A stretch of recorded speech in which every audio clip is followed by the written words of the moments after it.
A todos e a todas, a vocês, pessoas presentes, convidados que vieram prestigiar os colegas, as pessoas que vão apresentar, tem aí nomes diferentes, lugares diferentes, pessoas conhecidas. Agradeço muito a presença da minha parceira hoje, a professora doutora Lucy, que vai estar conduzindo os trabalhos comigo. Então, no segundo Congresso Online Internacional de Educação da UFMS-CPAQ, Encontro de Saberes e Decolonização para uma refundação dos olhares sobre a infância, o currículo e a formação docente. Estamos nos nossos já últimos momentos de congresso, hoje o último dia, também as últimas apresentações, tivemos aí 3 manhãs de muito estudo, de muito conhecimento, de valorização do trabalho, da pesquisa de vocês, né? Não só dos nossos acadêmicos e as acadêmicas daqui, do nosso campus, bem como várias partes do Brasil. E tivemos trabalhos de várias regiões, e isso nos deixa, primeiro, lisonjeados, nos deixa felizes, nos deixa ainda mais fortes em acreditarmos na necessidade que tem a educação. Hoje, então, eu novamente inicio os nossos trabalhos, as nossas discussões, os diálogos, e outros professores, mas eu disse assim, eu vou escolher trazer o Paulo Freire novamente, porque ele tem uma retórica que diz assim, não é no silêncio que os homens, e aí eu acrescento, né, que homens e mulheres se fazem, mas na palavra, no trabalho, na ação, reflexão. Eu acho que o Paulo Freire estava tão imerso nas suas escritas, principalmente nas questões das práticas pedagógicas, que depois ele traz a terminologia da praxis pedagógica, para que a gente possa entender o que é essa reflexão. O refletir, o antes, o durante e depois dos nossos planejamentos, assim como nos artigos que vocês produziram, das pesquisas que vocês buscaram, e que hoje é o momento da realização, de transpor tudo isso. Eu gosto muito da palavra também transver.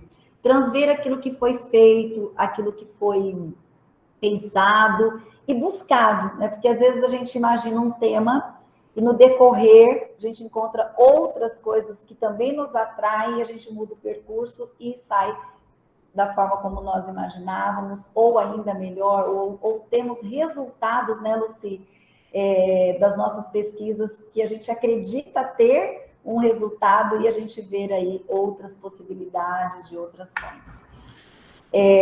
Lucy?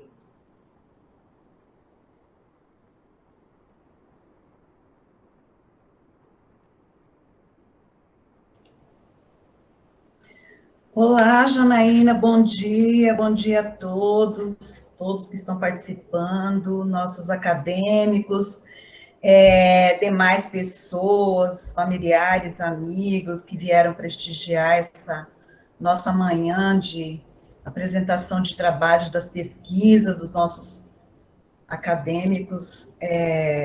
Quero desejar uma boa manhã de apresentação, e que todos tenhamos, assim, que possamos, na verdade, partilhar desse momento, dessas construções, na perspectiva da pesquisa, que é tão importante, e que a gente observa os nossos acadêmicos já nesse caminho, nessa busca, nessa jornada, alguns acadêmicos, né, do segundo semestre, já imbuídos por esse interesse, por esse desejo, pela pesquisa, e isso é gratificante para nós, enquanto professores, em saber que, né, esses nossos alunos estão, assim, interessados, participando, com seus artigos, com seus trabalhos. Isso é muito bom, é realmente gratificante para nós.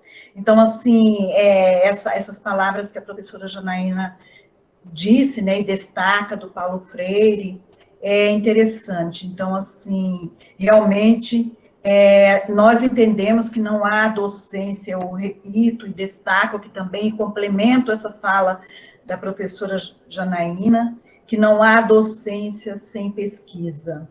Então, é algo assim que nos remete à questão de estarmos sempre buscando, através da pesquisa, novos olhares, novos contextos temáticos, ampliando, aprofundando, trazendo novas configurações a partir dos temas que vocês escolheram.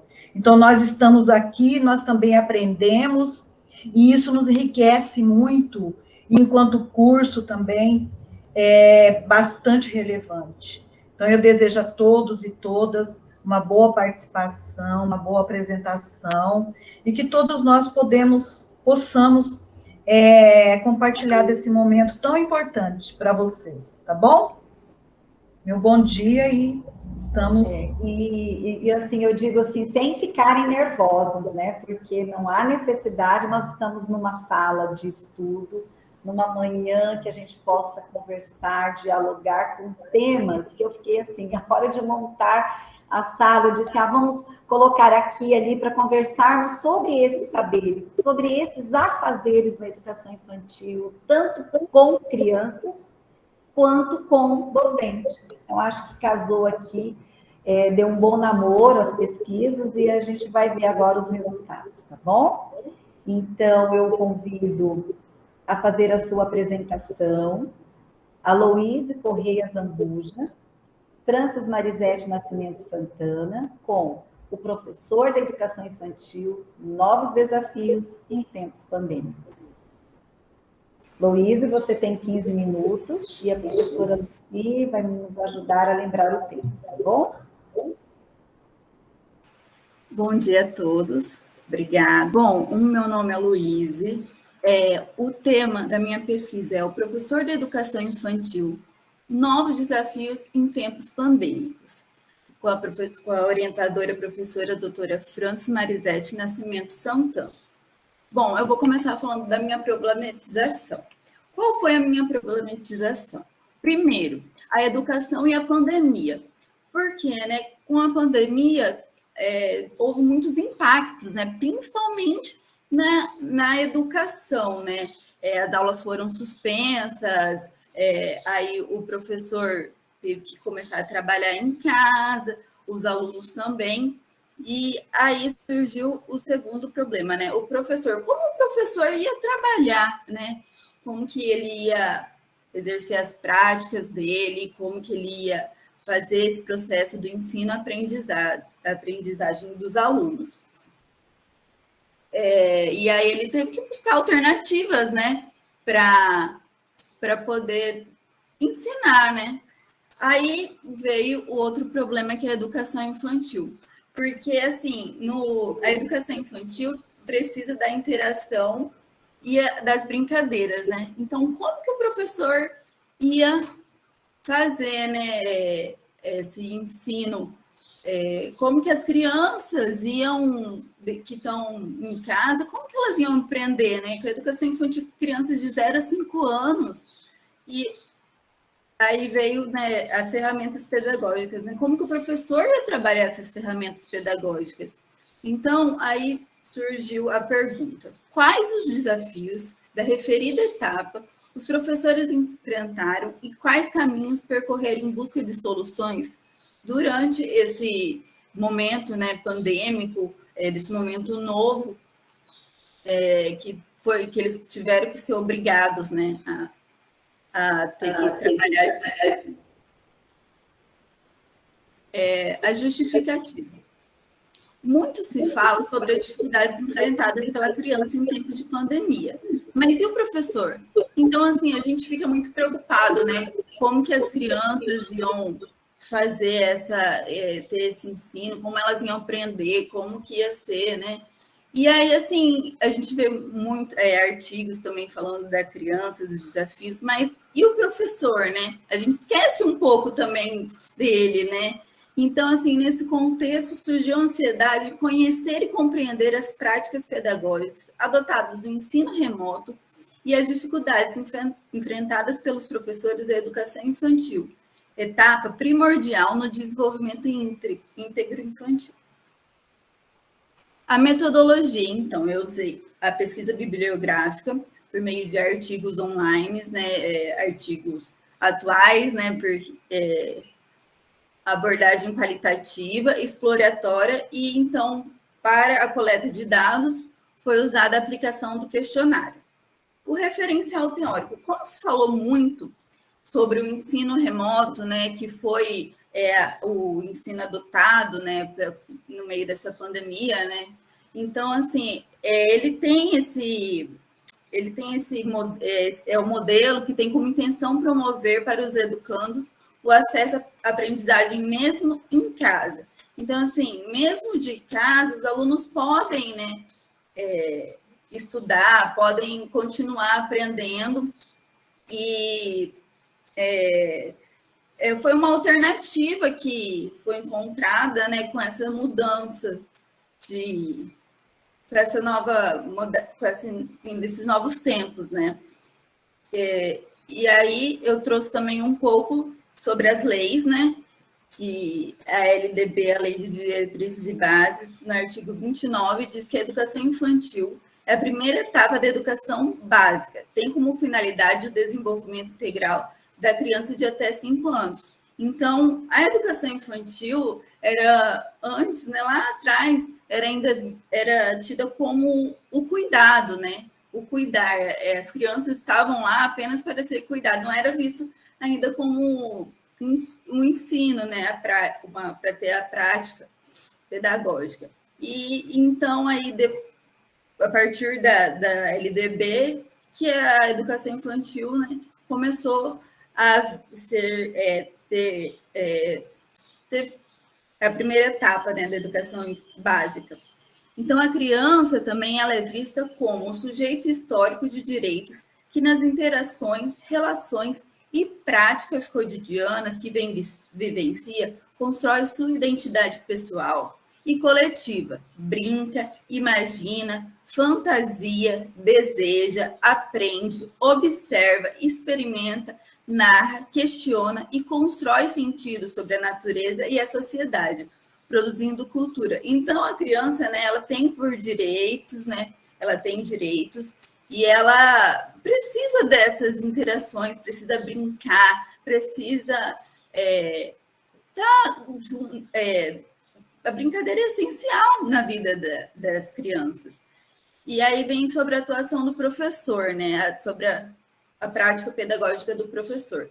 A atuação do professor é permeada pelo princípio de cuidar e educar simultaneamente, estimulando a expressão do indivíduo em formação por meio da brincadeira. Então, mais uma vez, né, o professor ele tem que fazer o estímulo, né, à formação da criança, né, formação da identidade por meio da brincadeira, né? Porque além de ser divertido, ainda ensina, né? A criança constrói a sua identidade a partir das brincadeiras. E educação infantil é o cuidar e o educar junto, né? Não vem só o cuidado. E aí a utilização dos jogos, brinquedos e brincadeiras, quando bem conduzidas pelos professores, conseguem modificar ideias, pensamentos, comportamentos e dizeres dessas crianças. Então, fica muito evidente como é importante essa interação e as brincadeiras, né, durante a educação infantil. E o professor é o mediador disso, né, dessas brincadeiras. O resultado da pesquisa. Bom, então, foi enviado questionários por meio do Google Forms, por conta da pandemia, né, para 6 professores de educação infantil do município de Aquidauana. Bom, primeiro, para assegurar os direitos de aprendizagem dos alunos, as professoras recorreram às atividades virtuais e impressas. Então, as ferramentas pedagógicas que elas utilizaram, né, foram as atividades virtuais e impressas. E vieram com recursos e materiais como videoaulas explicativas. Então, eram feitos vídeos enviados aos alunos com uma atividade ou explicando as atividades, né, e que seriam enviadas impressas, né, elas foram atividades impressas que eram para serem realizadas por 15 dias e depois ser devolvida na escola, né, depois de feitas.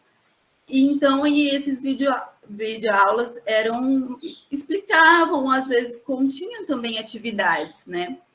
E o WhatsApp foi uma ferramenta, assim, que eu acho que todos os professores utilizaram, né, com grupos, para poder interagir com as crianças, com os pais das crianças, né, para dar informação sobre o que estava acontecendo naquele momento.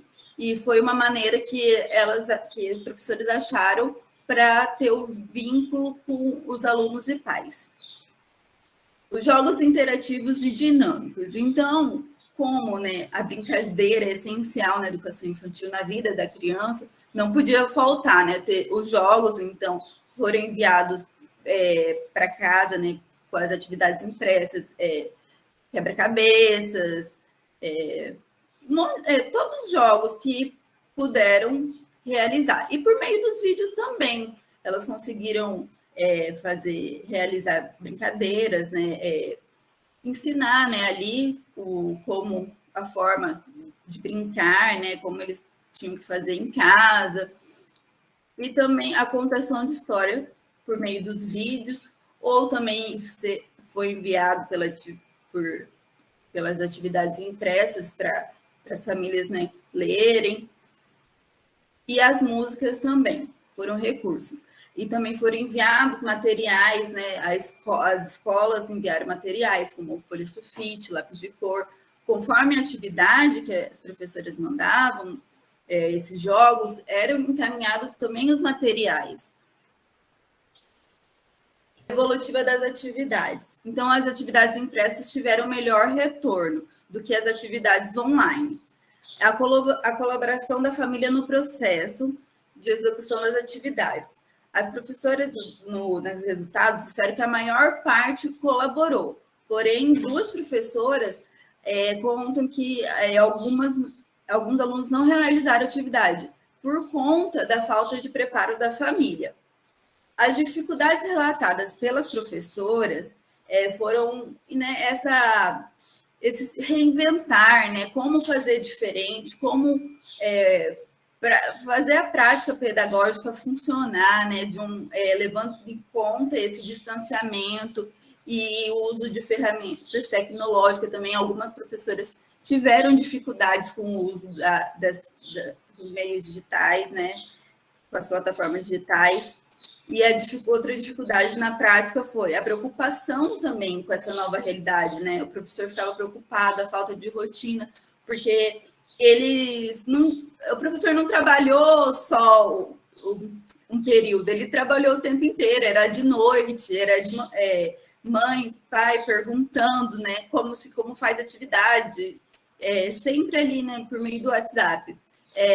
O desconhecido também da família, né? Se a família estava, se eles tinham condições de ajudar, auxiliar a criança naquelas atividades, e também as perdas, né, dos amigos, familiares, pela Covid-19.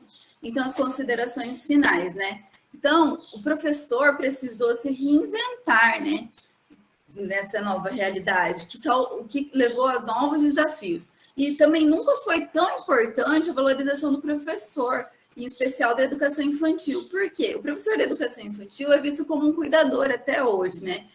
Tem gente ainda acha, né, que a educação infantil é para deixar a criança ali enquanto os pais estão trabalhando. E não, o professor, ele elabora atividades que vão fazer diferença no desenvolvimento da criança, né? Então, assim, eles pensam, né? Eles têm o desafio de educar e cuidar sem desqualificar o processo de acolhimento, escuta, brincar, da interação. E mesmo estando separado dos alunos, eles enfrentaram, deram o melhor, né? E conseguiram, né? Então, assim, eles se viram, até os pais e alunos também se viram no desafio nunca vivenciado nessa geração, né? E essa situação possibilitou uma reflexão profunda, responsável e transparente sobre os rumos da educação que se espera para o século XXI.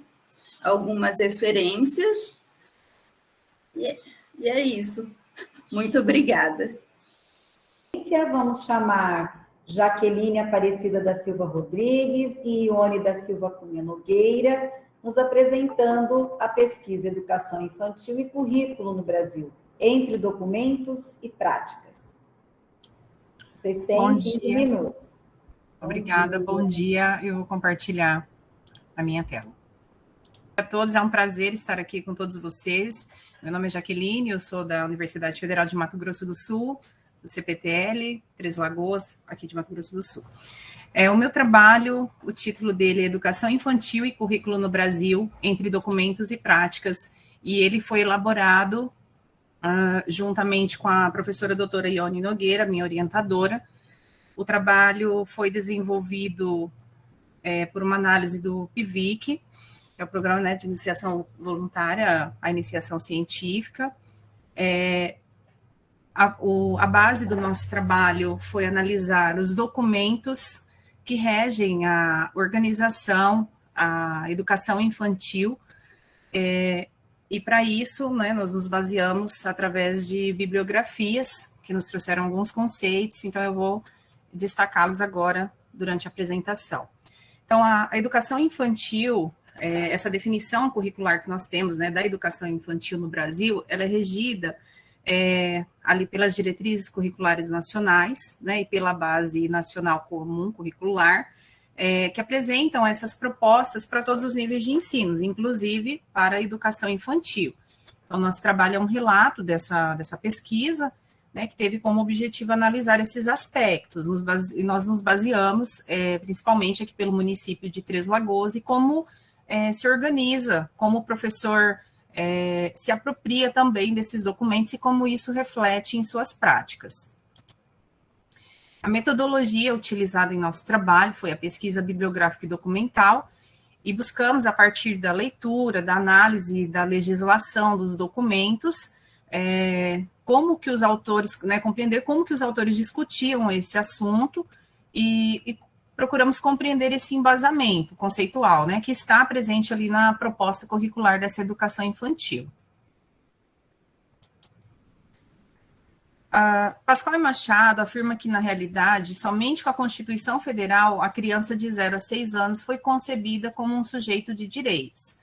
A partir dessa afirmação, procuramos analisar os documentos que regem, que organizam a educação como um todo, né, mas principalmente a educação infantil, e compreendendo esse conceito de criança e de infância. Então, analisamos a Lei de Diretrizes e Bases da Educação Nacional, os referenciais curriculares, as diretrizes curriculares, a Base Nacional Comum Curricular. Eu vou pular esses dois, depois eu volto aqui. Desculpa. Então, a partir disso, procuramos entender o conceito de infância e de criança. Como que esses documentos abordam a criança? Porque isso é importantíssimo para a prática do professor. Quando o professor ele vai organizar o seu trabalho, o seu planejamento, a visão que ele tem de criança, de infância e de educação é primordial para compreender e para organizar, né, como vai ser essa prática dele. Então, a infância, esse período de descoberta, de criatividade, né, que acolhe a criança no desenvolvimento, ele já foi também marcado por um silenciamento. Então, quando nós tratamos a criança hoje, nós não podemos falar apenas em infância, existem infâncias, porque nós temos vários, né, modelos, temos várias formas de infância. Então, é importante compreender isso. Esse descaso, negligência, foi muito presente, né, não que ainda não seja, como eu trago esse conceito de infâncias também, precisamos compreender isso, né, que a história da criança ela já foi marcada, né, a criança era vista como um adulto, nascia, passava por aquele período, já logo era inserida na sociedade como um adulto. Então, todas as tarefas, as atividades trazidas para as crianças, né, em períodos anteriores da história, culturalmente até falando, ela foi marcada por esse negligenciamento. Então, as diretrizes curriculares nacionais, ela define para nós a criança como um sujeito histórico de direitos que nas interações e relações constrói sentido sobre a natureza e sobre a sociedade. Sendo assim, quando nós pensamos nessa organização de educação, nessa questão do planejamento, entre esses documentos e como esses documentos, eles intervêm nessa prática do professor, essa compreensão é muito importante. É muito importante pelo olhar que o professor vai construir, pela forma de trabalho que ele vai acolher essa criança. Sendo assim, quando nós analisamos esses documentos aqui, a LDB, né, os documentos que organizam a nossa educação, nós buscamos compreender a forma que esse professor ele vai organizar essa prática. Será que essa prática realmente está construída a partir da criança?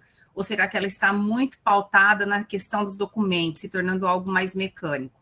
Então, quando nós analisamos os documentos em si, eu vou trazer um destaque aqui na questão da linha do tempo desses documentos. Nós temos já na Constituição Federal, a Constituição ela prevê essa criação de uma base nacional comum curricular. Na Lei de Diretrizes e Bases 96, nós temos também no artigo a determinação da adoção de uma base. Nas diretrizes curriculares, nós também temos a menção da base.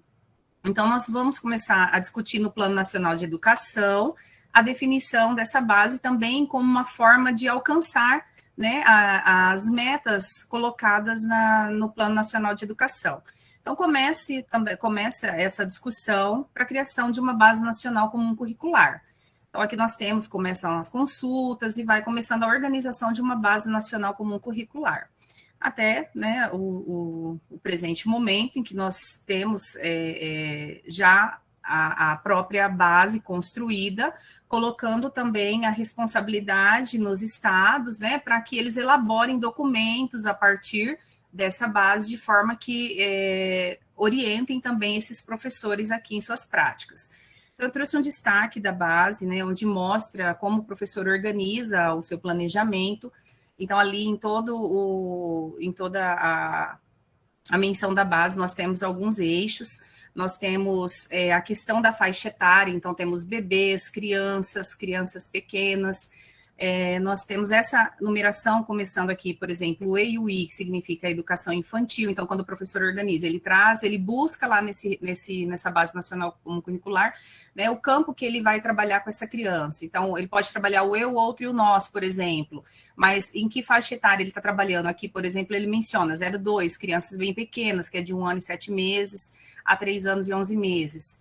Aí nós vamos ter também o último par de números indicando a posição da habilidade. Então, nós vemos uma organização de documento que trabalha fazendo uma separação por faixas etárias, conduzindo um trabalho sequencial ali, como se eu pudesse trabalhar apenas esses temas com essas crianças nessa faixa etária. Então, nós não podemos esquecer que a criança ela é um ser cheio de possibilidades, não podemos fechá-la apenas em um grupo de temática, né, de conteúdos, como se ela estivesse apta apenas naquele momento para receber esse ensino. Então, essa educação infantil, ela não pode priorizar um trabalho de forma que fragmente a educação, né, para essa criança, como até a colega falou anteriormente, né, essa educação e esse cuidado, ele não se dissocia. Então, eles estão ali presentes juntos, mas ainda existe essa fragmentação no trabalho do professor e nesse planejamento. Então, ele busca ali, muitas vezes, aquele campo, aquela temática, organiza o trabalho dele, que ele vai trabalhar, por exemplo, com o bebê, somente como se o bebê pudesse aprender aquilo ali, sendo que existe uma diversidade de temas que pode ser trabalhado, e nós precisamos acreditar nessa capacidade da criança. Então, não é uma questão de pensar numa maturação, não, agora ela não está preparada, vamos preparar ela somente quando ela estiver no grupo 2, né? Nós tratamos aqui em Três Lagoas, grupo 1, 2. Então, no grupo 2, ela vai estar preparada. Não, no grupo 3, nós vamos trabalhar isso. Então, quando nós entramos no documento de Três Lagoas, né, que é denominado Orientações Curriculares na Rede Municipal de Ensino, nós percebemos a ausência dessa definição do conceito de criança. E justamente isso atrapalha, né, essa organização desse planejamento. Em muitos momentos, a descrição é sempre voltada ao estudante. Então, nós temos um documento organizado para trabalho da educação infantil, denominando essa criança como estudante. Então, a pergunta é, quem são as crianças desse documento de Três Lagoas? E esse documento nos responde com uma distinção. Ele traz os bebês de 0 a 2 anos, as crianças bem pequenas de 3 a 4 anos, as crianças bem pequenas de 4 e 5 anos. Resumindo, a divisão da modalidade da educação infantil, da creche para a escola, essa mesma que eu mencionei mostrando aqui nesse desenho. Então, veja que o nosso documento de Três Lagoas, ele faz uma réplica justamente do que a Base Nacional traz. Sendo assim, o nosso trabalho, ele buscou compreender realmente como que dá essa organização, como isso afeta e como isso intervém na prática do professor, como que essa análise, essas concepções podem, de que forma podem também atrapalhar, né? Porque a partir do momento que nós fazemos uma leitura, nós não podemos esquecer que esse conceito de currículo não é apenas os conteúdos que serão trabalhados com as crianças. Então, se eu pensar em um currículo e pensar o currículo apenas como documentos que eu preciso tirar ali da base e organizar o planejamento, eu vou ter uma concepção muito fechada e muito engessada para a educação infantil. O currículo, ele é essa interação, professor, aluno, ambiente, essa construção que se faz ali entre ambos, né? Esse crescimento entre ambos, não apenas uma questão, né, de transmissão, não é uma transmissão de conhecimentos, mas como que essa criança constrói, né, essa educação, esse conhecimento, como que está sendo construído e como que o professor, quais elementos o professor está trazendo para essa construção, nessa prática, como que ele está organizando essa prática dele.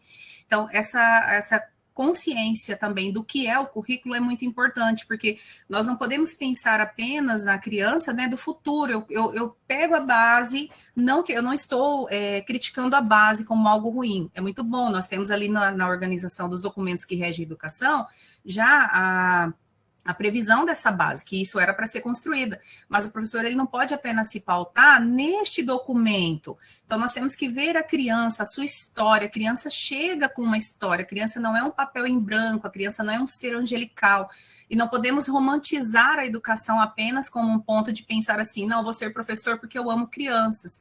Não, essa consciência, essa compreensão, olha quantos documentos regem a nossa educação, olha quantos documentos na nossa formação nós precisamos entender e compreender para nos formarmos professor. Então, nosso trabalho buscou compreender como se organizou essa educação infantil aqui no nosso município, principalmente essas concepções teóricas, e a nossa análise, ela teve como fundamento essa abordagem dialética, né? Nós pretendemos compreender esses fenômenos por meio dessa ação recíproca. O nosso trabalho, ele trouxe mesmo essa visão de não compreender, né, não pensar nessa criança de uma maneira descontextualizada, né, da nossa sociedade, do tempo que nós vivemos. Então, ela deve ser vista, deve ser pensada, né, como alguém que já existe, não esse vir a ser, como eu falei, não é pegar essas habilidades e preparar essa criança para um mercado de trabalho, mas trazer a educação, né, como algo realmente, como o Freire nos trouxe nessa questão da pedagogia libertadora, que a educação, ela é capaz, né, de levar a criança a lugares que a gente nem imagina. Então, trazer esses elementos, trazer, né, novas formas para a criança, não ficar pautada apenas em um documento, né, que organiza esse planejamento.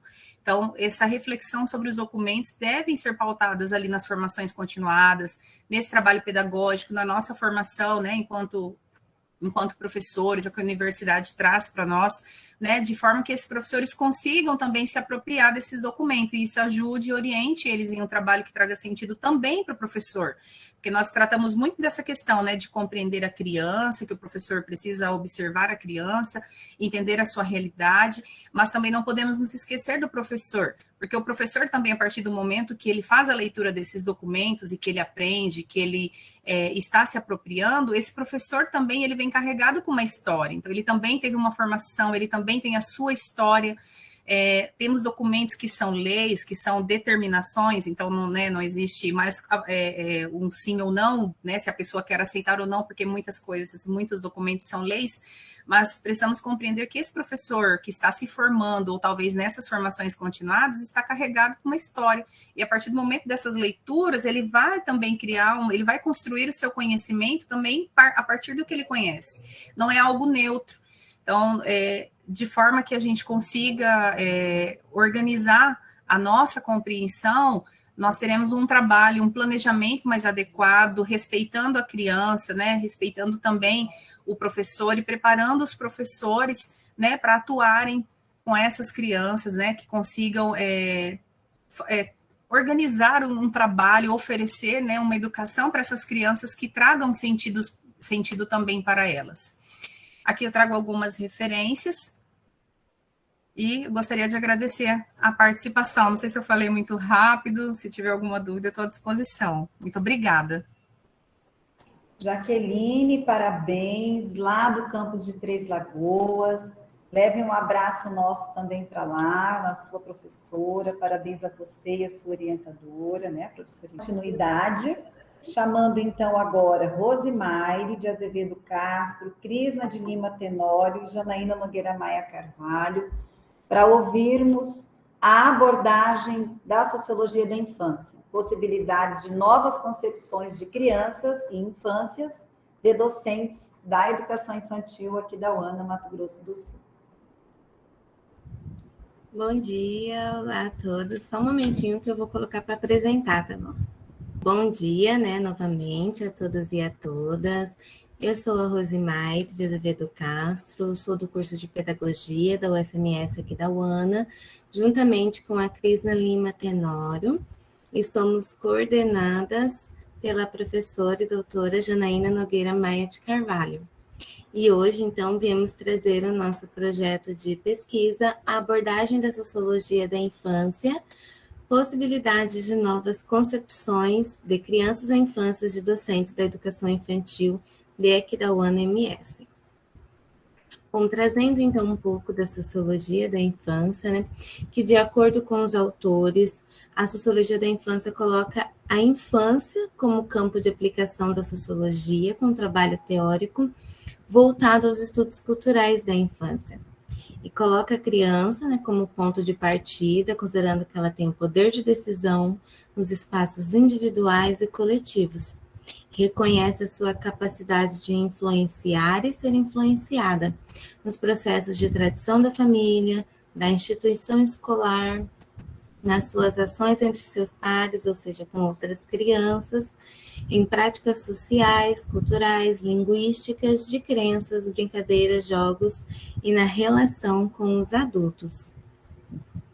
Então, sobre o projeto. É um projeto de pesquisa, né, que, como já disse, parte da UFMS aqui da UANA, tem como parceiro grupos de estudos e pesquisas da criança e infância, também da UFMS de aqui da UANA, e abrange de forma ampla e diversificada o campo teórico da sociologia da infância.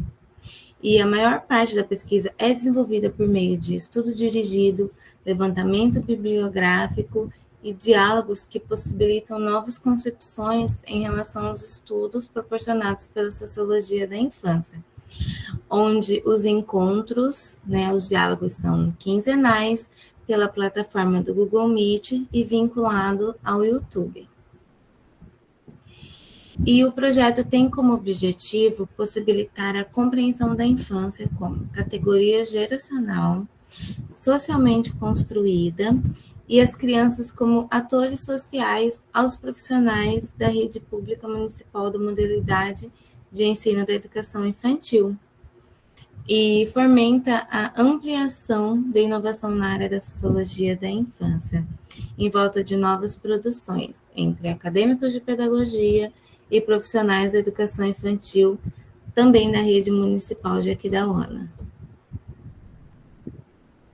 Então, o projeto, ele traz, né, que entende que as crianças são atores sociais, sujeitos protagonistas de culturas de pares, e exige uma mudança em relação a elas em infância, que segundo, né, Corsara, que nós tivemos o prazer de conhecer no primeiro dia do evento, ele então fala, né, que as crianças são agentes sociais que contribuem para a reprodução da infância e da sociedade por meio de negociação com adultos e de sua produção criativa de uma série de culturas de pares com outras crianças.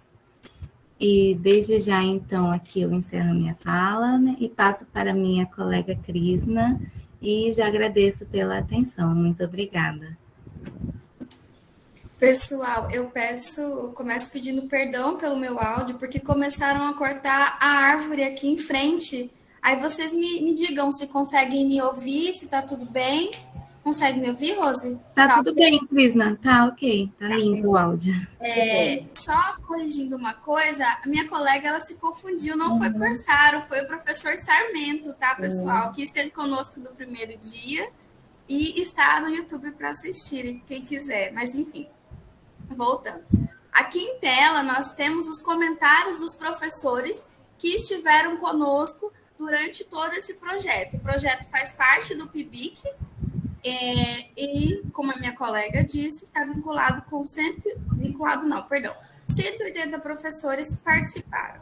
Eu vou começar dando uma breve introdução sobre a infância e esse surgimento dela, né? Ela possui uma construção histórica que ganhou diversos significados e a compreensão da infância e das crianças, elas foram consideradas categoria e construção social a partir do século XIII e XIV. Carvalho vem nos dizendo, ele afirma para nós que a aparição da infância, ela ocorreu em torno dos séculos XIII e XIV, mas os sinais da sua evolução tornaram-se claros e evidentes no continente europeu, entre os séculos XVI e XVIII, no momento em que a estrutura social vigente, o mercantilismo e o período da Idade Moderna, eles provocaram uma alteração nas percepções, nos sentimentos em relação à infância e às crianças. Então, assim, a sociologia, ela é relativamente nova, ela é um estudo relativamente novo, porém ele é muito denso na sua produção e tem um impacto muito significativo na forma de pensar e de se pesquisar. Eu quero dar ênfase na questão do pensar e se pesquisar, porque pensar sobre e com crianças e pesquisar sobre e com crianças. Então, a sociologia da infância, ela traz isso como um foco, já que nós estamos estudando as crianças e a infância. Não faria sentido não tê-las como colaboradoras e protagonistas dessa pesquisa. Então, tudo mudou depois do surgimento da sociologia da infância. As infâncias e as crianças tomaram novos significados. A visibilidade da sociologia da infância como campo de estudo, ela pode ser considerada ainda pequena entre aspas, muitas aspas, né? Levando em consideração que ela ainda é relativamente nova, que tem um estudo muito denso e significativo. Porém, ela está tomando grandes proporções e ganhando mais espaço com os avanços das ciências sociais. Os pesquisadores dessa área, eles buscam ver a criança não mais no viés positivista, daquela forma em que a criança era considerada receptora, vazia, que ela estava ali apenas para receber o conhecimento de maneira passiva. Isso não existe na sociologia da infância, foi deixado para trás porque essa área, ela prioriza as relações que as crianças estabelecem com o mundo à sua volta e como elas lidam com aquilo que é oferecido. É uma perspectiva interacionista. Então, a sociologia da infância, ela afirma que as crianças são sujeitos sociais, são sujeitos de direito e, ao mesmo tempo, elas são produtoras e atores dos processos sociais, não apenas nas relações educativas, mas em qualquer relação, em qualquer situação em que ela esteja inserida.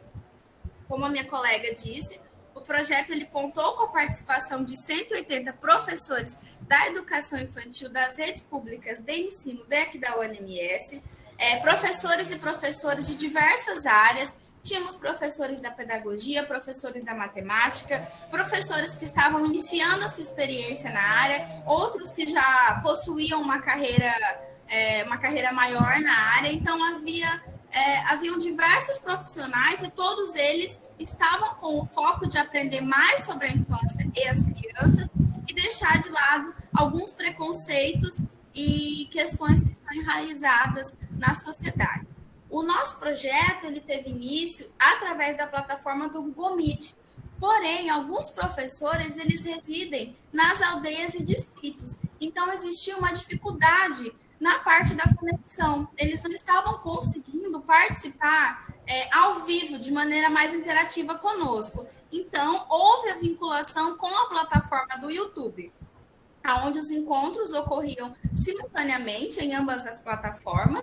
E como o slide apresenta, existiam os comentários, eles deixavam os comentários, que eram passados para a professora Janaína, que lia, e aí havia uma interação. Nós fazíamos de tudo para que ocorresse uma interação maior e que todos conseguissem participar.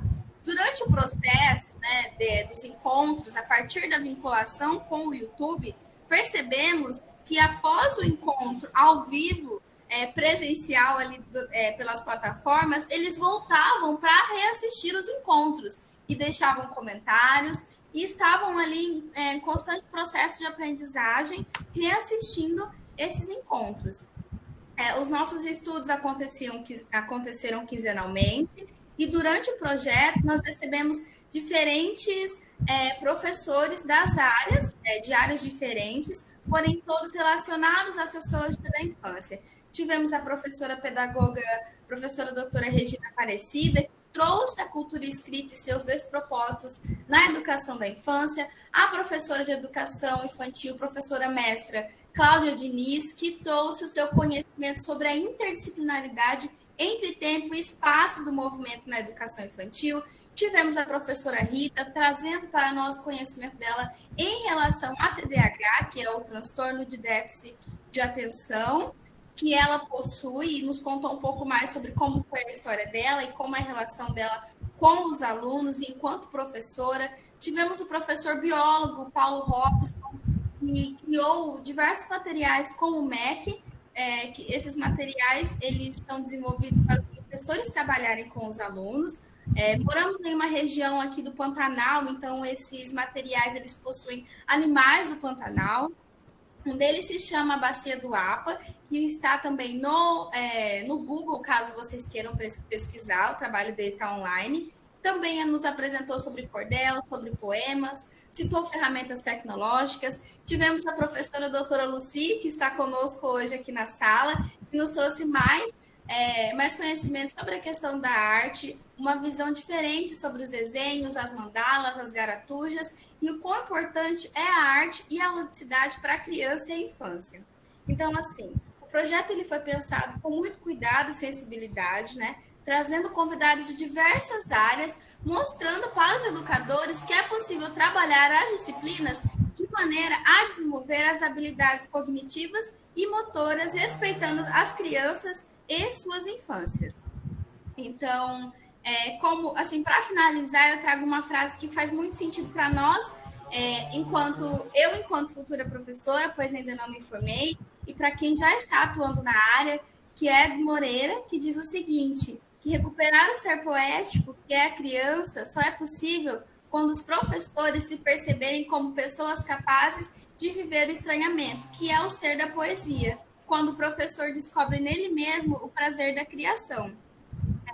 Aqui eu finalizo a minha apresentação, agradeço a todos por nos acompanharem, estarei disponível para, como eu posso dizer, para responder as dúvidas de vocês e comentários. E muito obrigada a todos. Essas são as nossas referências.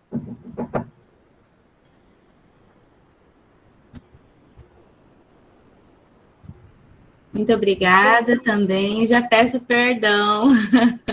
Assim que eu falei, eu lembrei. Eu falei, era o Sarmento. Sim, professor Manuel Jacinto Sarmento, de Portugal.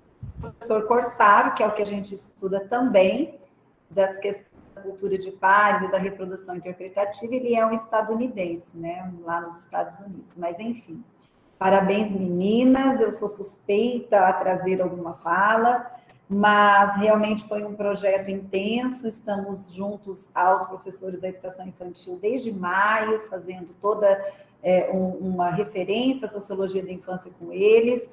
E lembro que esse projeto, ele parte dessa minha angústia desde o mestrado, Jaqueline, né, de trazer o que é criança, o que é infância, ou as muitas infâncias, como a gente também, dentro da sociologia da infância, costuma trabalhar. Então, na verdade, quando nós pensamos, junto às minhas fibiquianas, montar esse projeto e não ficarmos só nos estudos da academia e levarmos isso para o chão da escola, foi muito bom. Na parte que a Crisna estava ali apresentando na tela, fala das professoras, dos professores. Então, enfim, momentos ricos de estudo para que a gente possa fomentar ensino, pesquisa e extensão, e neste caso, além de ser um projeto de pesquisa, ele também se torna um curso de extensão, que foi então ofertado aos professores, chamado então curso em trabalho, ou extensão em trabalho, ou em serviço, como eles costumam, continuação em serviço, enfim. Continuidade. Então, chamamos Juliana Silva Barbosa Pereira e Silvana Alves da Silva Bispo com a importância dos jogos e das brincadeiras no processo de aprendizagem e desenvolvimento das crianças. Bom dia a todos. O tema do meu trabalho é a importância dos jogos e das brincadeiras no processo de aprendizagem e desenvolvimento das crianças. Pela Universidade Federal do Mato Grosso do Sul, CPTL, né, Campus de Três Lagoas. O trabalho é eu, junto com a professora orientadora, professora Silvana Alves Bispos, da Silva Bispos. Estou bem nervosa. Pode passar, querida.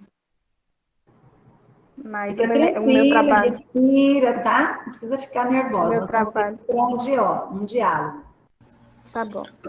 O meu trabalho é um relato de experiência realizado no curso de pedagogia, né? Do campus de Três Lagoas. Aí as experiências foram vivenciadas pelo estágio obrigatório da educação infantil, que ocorreu numa escola, no CI, né, aqui do município, CI Nilza Tebet, Tomé. Aí a relação entre a teoria e a prática foi fundamentada pelo curso de pedagogia, né, mediante os estágios, que teve a oportunidade de efetivar na prática, né, e fundamentado teoricamente da profissão do docente, sobretudo aproximar da realidade escolar. Aí, durante as observações feitas no estágio, né, e nas experiências vivenciadas pelo PIBID, né, pelo Programa de Instituição de Bolsas de Iniciação à Docência, e também na experiência de mãe de 3 crianças, na qual uma delas nasceu durante o curso, né, que possibilitou na reflexão a respeito dos jogos e das brincadeiras nesse processo e nesse recurso lúdico. E aí foi desenvolvida atividades por intermédio dos jogos e das brincadeiras, com a intencionalidade de proporcionar conhecimentos sobre os hábitos de higiene. Aí a intencionalidade foi proporcionar o conhecimento dos hábitos de higiene, uma vez que as crianças têm as suas necessidades dentro do espaço educativo, né? E aí o objetivo geral da minha pesquisa foi compreender a contribuição dos jogos e das brincadeiras como recurso pedagógico no processo de aprendizagem e desenvolvimento das crianças no âmbito da educação infantil, e o objetivo específico foi socializar e analisar o projeto Higiene e Saúde desenvolvido entre as crianças de 3 a 4 anos. Aí refletir acerca da disciplina de estágio, tendo como foco as crianças pequenas. Aí o caminho para o desenvolvimento do meu projeto foi uma abordagem qualitativa, que foi realizado no ambiente natural da criança, através das observações e relatos e reflexões acerca da experiência do estágio e o levantamento bibliográfico. As observações foram feitas no grupo 2 e no grupo 4. Aí, onde a gente foi anotando os acontecimentos ocorridos nesse período de observação, na rotina das crianças e no espaço educativo, e a qual foram facultadas as melhores aprendizagens para o desenvolvimento.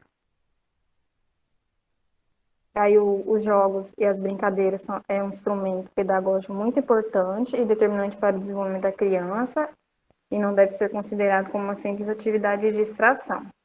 Aí que eu trago uma citação da autora Kishimoto, de 1998, que ela diz assim: o uso do brinquedo e do jogo educativo como fins pedagógicos remete-nos para a relevância desse instrumento para a situação de ensino e aprendizagem e do desenvolvimento infantil. Aí aqui eu vou falar um pouquinho agora do projeto em si, né? O projeto foi o de higiene e saúde, o brincar como recurso pedagógico, né? As atividades foram pensadas e planejadas de forma que atendesse as crianças do grupo 4, que eram crianças de 3 anos, aí considerando a importância do eu e do outro e do nosso, que é um dos campos de experiência da BNCC, né? com o intuito em estimular os cuidados com o corpo e com os alimentos, para que convivessem, tendo como prioridade a higiene e saúde, né? Aí aqui é o primeiro dia, eu só trouxe umas fotos mesmo do primeiro dia. Aí no primeiro dia que a gente trabalhou, eu estava grávida, né, nesse período. Aí aqui a gente trabalhou uma história com as crianças do Camilo Comilão. Aí a gente levou uma cesta decorada com os personagens da história, onde a gente foi contando a história, as crianças pôde pegar os personagens nas mãos, interagir, brincar, se divertiram bastante nesse momento. Aí depois da história a gente teve a necessidade, né, a gente levou eles para lavar as mãos, ensinar os hábitos, porque a história trazia isso, né, das crianças. A história trazia isso, né, de lavar as mãos, a história contava um pouquinho sobre isso. Aí a gente levou eles para lavar as mãos, aí a gente levou cada criança, aí ensinou o jeito certo deles higienizar as mãos. A gente levou algumas frutas e legumes, e aí ao voltar para a sala de aula, eles puderam comer as frutas que a gente tinha levado. Aí no finalzinho, depois do finalzinho, a gente trabalhou com o jogo da memória, que a gente confeccionou, e sobre as frutas. Aí eles gostaram bastante, porque era algo assim diferente, né, para eles. Aí eu quis trazer o jogo da memória com intenção, porque eu acho que desenvolve a concentração, né, exercita o cérebro e melhora a atenção deles. Aí já no segundo dia, a gente trabalhou com os cuidados diários, né, que foi tomar banho, lavar os cabelos. Aí a gente ensinou sobre o uso do pente, do shampoo. Aí aqui a gente utilizou uma peruca, a gente confeccionou a peruca também. Aí todos eles quiseram colocar a peruca na cabeça. E aí a gente colocou na cabecinha deles, aí a gente foi tirando e ensinando para eles como pentear, como passar o shampoo, o uso do sabonete. Aí, logo depois, a gente aplicou uma atividade, porque tinha que ter a atividade, né? Aí, eles guardaram na bolsa, porque eles quiseram levar para casa, porque lá no CI eles não podiam estar levando a atividade para casa. Aí, já no terceiro dia, no terceiro dia, a gente trabalhou com os cuidados de higiene com as crianças, utilizando um boneco, que é esse boneco aí da foto, que a gente confeccionou também. Aí a gente fez essa escova.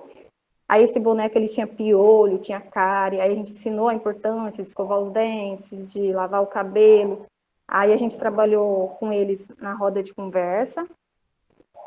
A gente fez essa roda aí, e aí no momento eles não podiam assinar a sala de aula, eles sempre ficavam sentadinhos nas mesinhas, né, igual nas fotos anteriores. Aí, nesse momento, a gente fez essa roda aí, foi algo bem diferente para eles, porque a professora em si trabalhava mais com as mesinhas, certinho e tal. A gente quis trazer essa aula mais diferente com eles, aonde eles pegaram e cada criança brincou, interagiu com o boneco. Aqui eu só trouxe algumas fotos, mas todos participaram, brincaram, interagiram. Aí a gente sempre ensinando, explicando para eles a importância dos hábitos de higiene. Esse boneco, ele fez bastante sucesso entre as crianças, porque foi algo diferente para eles. E aí eles pegaram e quiseram que a gente desse um nome, aí a gente colocou o nome do boneco de Jorge, porque eles ficavam perguntando o nome, né? E aí já no quarto dia a gente levou vários objetos com a intenção de estar confeccionando com eles, mas aí eles mesmos confeccionaram um cartaz. Aí eles foram colando, que era algo assim, trabalhar com a cola, né, que por ser crianças muito pequenas, às vezes é difícil, né, para eles estar manipulando ali a cola, os objetos, né. Aí Juliana, Oi. você tem 5 minutos, tá bom? Tá bom. Aí, depois que a gente confeccionou o cartaz, aí foi colado na parede, aí a gente levou eles para escovar os dentes, que foi algo bem, assim, legal. Na escola, eles já tinham esse hábito de estar levando eles para escovar o dente e tal. Aí, depois, a gente levou eles a gente colocou a música para eles estar dançando, né, ensinando sobre lavar as mãos. Aí, partindo para as considerações finais, que através do relato de experiência, né, que eu pude ter, eu tive a certeza, né, da importância dos jogos e das brincadeiras no recurso pedagógico, e que é de extrema importância para o desenvolvimento infantil, que através do estágio, né, no Centro de Educação Infantil, eu tive a oportunidade de vivenciar e perceber o quanto as crianças estão sempre dispostas e participativas, e que através dessas atividades que a gente desenvolveu, as crianças desenvolveu as habilidades motoras e intelectuais cognitivas, né? E é isso. E foi muito bom participar desse relato de experiência, porque foi presencialmente, né? Essas atividades a gente pôde estar ali presente com eles, que se deu antes, né, da pandemia. Então, eu acho bastante legal essa interação, né, que o estágio proporciona para a gente, enquanto graduanda do curso de pedagogia. Obrigada a todos. E é isso. Obrigada. Continuidade no nosso último trabalho, da nossa última sessão, nosso último momento. Chamamos, então, Thaís Franco dos Santos e Ellen Paola Vieira Bueno, o desenvolvimento global da criança de 1 a 3 anos. O que dizem pais e professores? Bom dia. Eu vou compartilhar aqui o trabalho, tá bom? Bom dia, eu sou a Thaís. Eu gostaria de cumprimentar a professora Janaína e a Lúcia, que estão aqui como mediadoras, a minha querida orientadora Ellen e a todos os meus amigos e familiares que estão assistindo. Bom, o meu trabalho, o meu artigo, ele tem como tema o desenvolvimento global da criança de 1 a 3 anos. O que dizem pais e professores? Pode passar. Tá. A justificativa, ela se dá por meio de experiências a partir dos estágios, em específico o estágio obrigatório na educação infantil, onde pude perceber que o trabalho com crianças de 1 a 3 anos exige um conhecimento e preparo que vai além da sala de aula, e não depende somente dos professores, mas também dos pais e familiares. E também por ter um filho de 2 anos e me preocupar em atender as necessidades dele da melhor forma possível.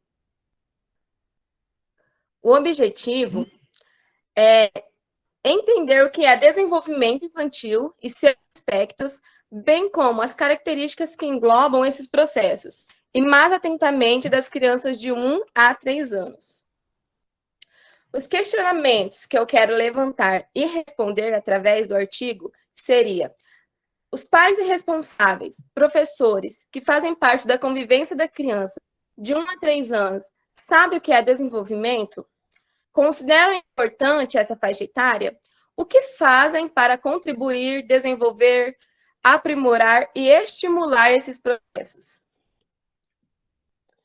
A introdução é o seguinte: por volta do século XII, a ausência da infância ela predominava. A nível global, não era levada em consideração as especificidades da criança como um ser único, e sim considerados miniaturas de um adulto. Desde então, vários conceitos eles foram atribuídos à criança e à infância. Tinha aquelas pinturas que retratavam a criança, né, como um ser, um adulto em miniatura realmente. Não tinha as pinturas ou as artes, elas não tinham as características da criança. Era um adulto pequeno. Então, o cenário educacional, bem como os direitos das crianças no Brasil, era desanimador. Uma atenção voltada para onde a pobreza predominava, juntamente com a evasão escolar e a taxa de trabalho infantil que eram fora do comum, né? A partir do século XX, há uma ressignificação sobre o papel do governo com a criança. E então, em 1988, a Constituição Federal reconheceu como dever de Estado que a criança de 0 a 6 anos tivesse acesso à educação E, reafirmando esses direitos, é promulgada a Lei de Diretrizes e Bases da Educação Nacional, Lei 9.394, de dezembro de 1996. A partir desses marcos, o papel da criança na sociedade passa a ganhar mais significado. Isso nas últimas décadas. Viu-se a importância de conhecer os aspectos que fazem parte do desenvolvimento infantil, bem como as características e fatores que determinam esse processo. Então, antes a criança ela não era reconhecida como um adulto, como um ser humano. A criança ela era vista como uma miniatura de um adulto que não tinha direitos, que não tinha respeito, que não tinha o querer, que não pertencia, né? A criança ela não pertencia à sociedade. Então, ela não era vista. E também não vista todas as características ou os aspectos eram atentos. Ninguém era atento a esses aspectos. O desenvolvimento humano. O ser criança, ele não se dá por uma imitação do adulto, mas apresenta suas próprias características e individualidades que se manifestam de acordo com a sua faixa etária, envolvendo vários fatores. Segundo Bi, séculos antes dos pesquisadores começarem a usar métodos científicos para estudar mudanças relacionadas à idade, os filósofos propuseram explicações do desenvolvimento baseadas em observações da vida diária. Então, começaram a criar, né, teorias sobre o desenvolvimento infantil, o desenvolvimento humano, através das observações que eles faziam no ser criança, no ser adulto, quais eram as características que eles adquiriam de acordo com a idade, e foram começando a criar teorias a respeito do assunto. Desenvolvimento cognitivo. O desenvolvimento cognitivo é o processo de surgimento da capacidade de compreender, pensar e decidir como agir no mundo e no ambiente que nos cerca. É a construção do conhecimento de resolver problemas, que se dá através de um conjunto de processos mentais que envolvem a percepção, a atenção, memória, raciocínio e imaginação. Segundo Bi, para Piaget, a criança é um agente ativo no papel do seu desenvolvimento e constrói o seu próprio saber. A teoria do desenvolvimento humano, para Piaget, se dividia em períodos que determinam o processo de aprendizado de cada ciclo. O primeiro período seria o período sensório-motor, que engloba a idade de 0 a 2 anos. Como característica, o bebê enxerga o mundo que o cerca, ele explora suas funções motoras. O segundo período seria o pré-operatório, de 2 a 7 anos. Interação e comunicação começam a fazer parte do comportamento da criança. O terceiro período seria as operações concretas. 7 a 11 ou 12 anos, o trabalho em grupo, descobertas de habilidades fazem parte desse período. O quarto período, conhecido como operações formais, de 11 ou 12 anos em diante, já engloba a criação de teorias sobre a própria vida e o mundo que o cerca. Então, para Piaget, esses são os 4 estágios, períodos que fazem parte do desenvolvimento humano, do desenvolvimento infantil, e eles englobam essas características. A idade que nós estamos aqui pondo em evidência é de 1 a 3 anos. Essa idade, o bebê ele já consegue enxergar o mundo, ele já consegue explorar o mundo e as suas funções motoras, ele consegue se comunicar de forma que dá para entender. Às vezes, quando ele é bebezinho, 8 meses, 10 meses, ele balbucia, ele imita alguns sons. É o meio da comunicação que ele tem, é como ele se comunica, através de risadas, através de choros. Ele já começa a interagir, assim, com o mundo que o cerca, com os pais, com os amigos, com as pessoas que estão em sua volta. O desenvolvimento humano para Vygotsky, aqui nós englobamos os aspectos social. Segundo Vygotsky, a criança, desde seus primeiros dias de vida, ela já faz parte do meio social, o que pode já incentivá-lo em seu comportamento. Esse meio, ele constrói pontes através do ser e da linguagem, E segundo ele, o ser humano ele é formado por duas linhas, a biológica e a sociocultural. A de origem biológica, ela abarcaria aquelas características biologicamente definidas para todos os seres humanos, enquanto as que de ordem sociocultural, elas estariam relacionadas aos aspectos aprendidos e criados no comportamento humano durante os processos de troca mediatizadas com os outros. Então, o aspecto social, ele é de total importância para o desenvolvimento infantil. E a Vygotsky, ele afirma que a criança, desde seus primeiros dias de vida, ela já faz parte do meio social. E realmente, ela faz parte. Por exemplo, ela chora, ela tem o contato durante a amamentação com a mãe, tem um contato durante a amamentação quando a criança ela não é alimentada por leite materno, com aquela pessoa que está oferecendo a mamadeira, que está oferecendo leite. A criança ela já consegue colocar a mãozinha assim na pessoa que está com ela no colo. Então a criança ela já começa a interagir com o seu meio social. E para Vygotsky, o meio social ele é de extrema importância. Ele acredita que a criança ela desenvolve se desenvolve através da mediação com um adulto ou com uma pessoa mais velha, um irmão mais velho. Então, para ele, essas trocas, elas são super interessantes, importantes e eficazes no desenvolvimento infantil. Os aspectos afetivos. Henri Vallon, ele trouxe as mudanças para a área de desenvolvimento infantil. Ele considerou a afetividade como um dos aspectos do desenvolvimento humano.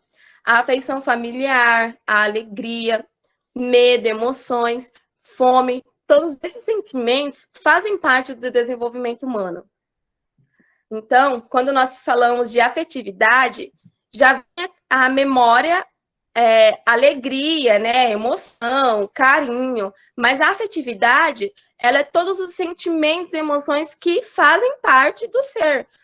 Fome, como medo, como alegria, tristeza. E esse aspecto ele é super interessante. No meu ponto de vista, super importante. Pois uma criança que chega com fome na creche ou na escola para aprender, ela não consegue se desenvolver, ela não consegue se assimilar.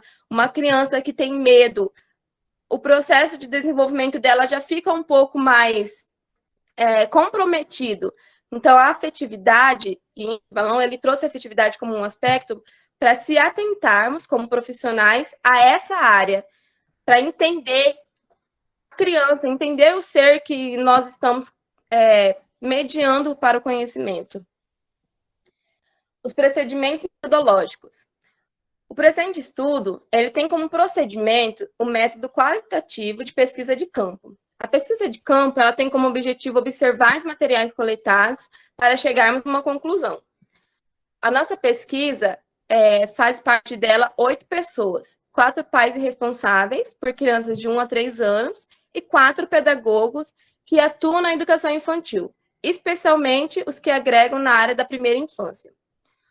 Os questionários foram aplicados via WhatsApp e via e-mail. As questões aos pais. Mais 5 minutos, ok? Oi. Tá bom. Uhum. Para você, como pai ou mãe, o que é desenvolvimento infantil? A primeira pesquisa relata que é o jeito que eles começam a se comunicar. São as primeiras palavras, os primeiros passos, o crescimento, o jeito que eles vão se tornando mais independentes. A segunda pergunta seria, você acha que é possível a criança aprender brincando? E os pais dizem que sim, que é possível a criança aprender brincando. As questões aos professores. Quais aspectos do desenvolvimento infantil de 1 a 3 anos você leva em consideração ao planejar sua aula? A pesquisa 2 diz o seguinte, um ambiente seguro em que a mesma possa expressar suas emoções, explorar o ambiente, estimulando sua imaginação e trabalhando a sua percepção de mundo de forma recreativa e adequada à sua faixa etária.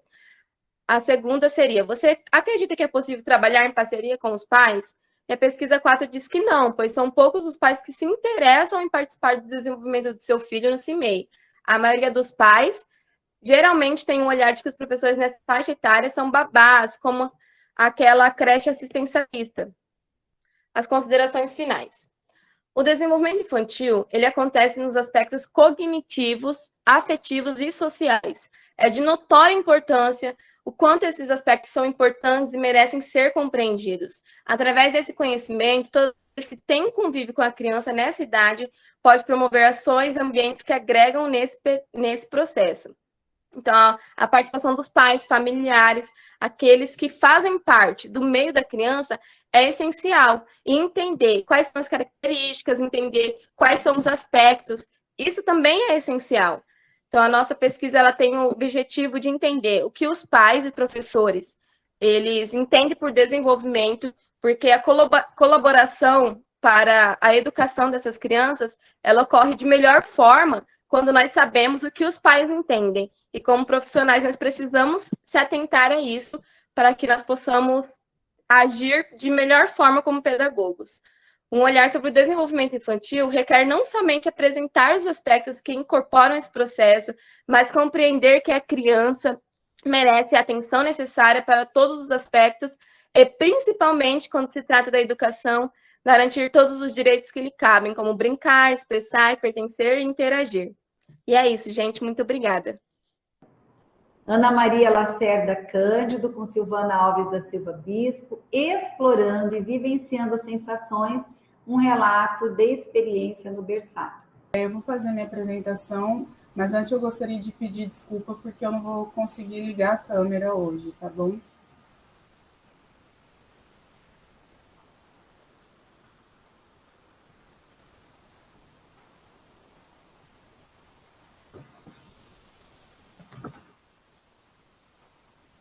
Bom, como eu já disse, como a professora já disse, meu nome é Ana Maria Lacerda Cândido, eu sou formanda do curso de Pedagogia da Universidade Federal de Mato Grosso do Sul, do campus de Três Lagoas. E o nome do trabalho é Explorando e Vivenciando Sensações, um relato de experiência no berçário. E foi elaborado sob a orientação da professora doutora Silvana Alves da Silva Bispo. E este trabalho apresenta um relato de experiência que resulta das observações e intervenções realizadas na disciplina de estágio obrigatório em educação infantil 1, no ano de 2019, e foi realizado em uma creche da cidade de Castilho, que fica no estado de São Paulo, e contemplou uma turma com crianças de 6 a 18 meses. Um dos motivos que me levou a desenvolver este projeto foi uma pergunta pessoal, que é: quem são os bebês? Pois sabemos que, por muito tempo, os bebês foram subestimados em suas capacidades, sendo conceituados como frágeis, imaturos ou até mesmo irracionais.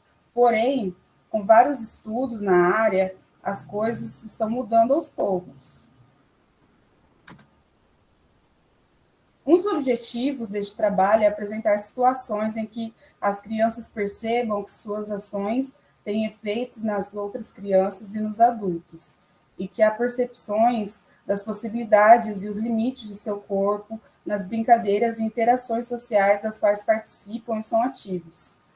E outro objetivo foi compreender o processo de construção do conhecimento no indivíduo de 0 a 3 anos, inserido em seu contexto social e cultural. E foi fazendo uso da brincadeira que busquei atingir tais objetivos, pois, segundo Vygotsky, na idade escolar, a brincadeira não morre, mas penetra na relação com a realidade. Bom, a regência. A regência foi baseada no plano de atividades me conhecendo, conhecendo o outro e conhecendo as coisas, que foi elaborado visando a necessidade que toda criança tem em vivenciar as brincadeiras desde muito cedo, ressaltando que o ser criança é viver a infância, olhar para o mundo e descobri-lo. No primeiro dia, eu fiz uso do tapete sensorial, e a intenção era contemplar o desenvolvimento psicomotor de cada criança. O tapete foi confeccionado de modo que as crianças pudessem brincar, mas com bastante segurança. Buscando a maturação do sistema nervoso, o tapete contribui com a evolução e ampliação dos sentidos corporais das crianças. Bom, nessa imagem, é possível perceber crianças em algumas fases de desenvolvimento, uma que não engatinha e nem senta, outras que já sabem andar e outras que ficam apenas sentadas. E todas estão completamente desenvolvidas com o tapete. Este tapete tinha componentes como pequenos guizos, caixa de ovos, canudos, CDs,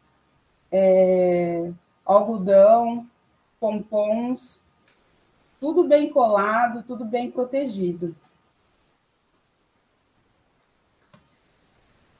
No segundo dia, brincando com tecidos, o intuito era permitir às crianças imitarem gestos e movimentos de outras crianças, adultos, de modo a perceberem as possibilidades e os limites de seu corpo nas brincadeiras e interações às quais participaram. E, mais uma vez, a oportunidade de explorar texturas. Na imagem, as crianças retiram retalhos do varal, se enrolam com tecido e exploram uma caixa com furos de onde era possível retirar pequenos pedaços de pano. E, em outros momentos, elas cobriam o rosto para brincar de se esconder. Fizeram turbantes, dançavam com os tecidos. No terceiro dia, a brincadeira se chamava Cadê o objeto que estava aqui?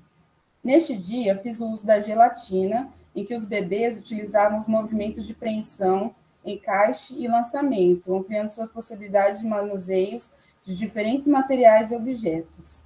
Essa atividade foi realizada no playground, algo que não era costumeiro, pois as crianças sempre ficavam dentro da sala de atividade. Na imagem, as crianças estão se sujando e conhecendo a textura, o odor e o gosto da gelatina. Todos os bichinhos de borracha estavam limpos, possibilitando que elas os levassem à boca. Ao final, algumas crianças foram colocadas em pé dentro da gelatina para que pudessem sentir o geladinho do material nos pezinhos. Quarto e último dia, a cesta de sabores. Neste dia, as crianças também foram retiradas da sala de convivência e levadas ao refeitório, onde as crianças mais velhas comiam. Permitir que os pequenos se sentassem em torno de uma mesa, em cadeirinhas pequenas, nos mostrou que eles são capazes de realizar novas experiências com bastante autonomia. Na imagem, os bebês estão sentados ao redor de uma mesa com diversas frutas ao seu dispor. Eles escolhem, levam à boca, manuseiam, amassam. Todas as crianças aparentavam surpresa e uma certa felicidade por estar fora da sala de atividades. Porque, como era de costume, eles sempre comiam dentro da sala de convivência. Nunca eram levados para conviver com as crianças maiores. Então, eles se sentiram como se fossem gente grande, comendo ali fora, partilhando. Inclusive, naquele momento, outras crianças de outras turmas apareceram e quiseram comer junto. Foi um momento assim de grandes descobertas. Bom, com as considerações finais, eu pude observar, na realidade, no dia a dia da educação infantil, a reflexão sobre o quanto ainda precisa ser feito por nossas crianças. Compreendi, sobretudo, que a proposta da educação infantil é proporcionar experiências e vivências elaboradas, planejadas e organizadas com embasamento científico, de forma a conduzir as crianças a seu pleno desenvolvimento. Com isso, cheguei à conclusão do questionamento que levantei inicialmente. Quem são os bebês? Levando em consideração a educação infantil, concluo que os bebês são um universo de possibilidades e oportunidades, nos quais estão aprendendo o tempo todo com sua forma de ver o mundo ao seu redor. Essas são as referências. E é isso, gostaria de agradecer a atenção de todos. Eu agradeço a minha colega Lucy, que me acompanhou hoje aqui pela manhã. Senti sua falta ontem, mas tudo bem, foi tudo bem. E hoje terminamos com chave de ouro as nossas comunicações, com pesquisas maravilhosas, Ou então alguém quer trazer mais algumas coisas, mas agora, se não tiver, vamos então nos despedindo. Ano que vem tem mais. Produzam, vão em busca das suas pesquisas. Agradeço a presença das orientadoras hoje aqui, da professora Silvana, da professora Ellen. Eu já estava por aqui mesmo, né? Então, dei um abraço nelas, para a professora Francis. E é isso, gente. Um beijo maravilhoso. Ana Lucy? Muito obrigada a todas. Eu também quero agradecer a todas as participantes, essas meninas que apresentaram os trabalhos, quem estava nos prestigiando, o pessoal de Três Lagoas, né, as acadêmicas, a Silvana, enfim, nosso muito obrigada. Foi assim uma tarde, aliás, desculpa, uma manhã prazerosa, né, com essas discussões aí tão interessantes, tão relevantes. E é isso, vamos aguardar o próximo ano e que todas estejamos aqui novamente para discutir, para recebê-las aqui com seus trabalhos, suas construções aí na pesquisa tão importantes. Parabéns a todas e muito obrigada por mais essa manhã aí, todas juntas compartilhando esse momento tão bom.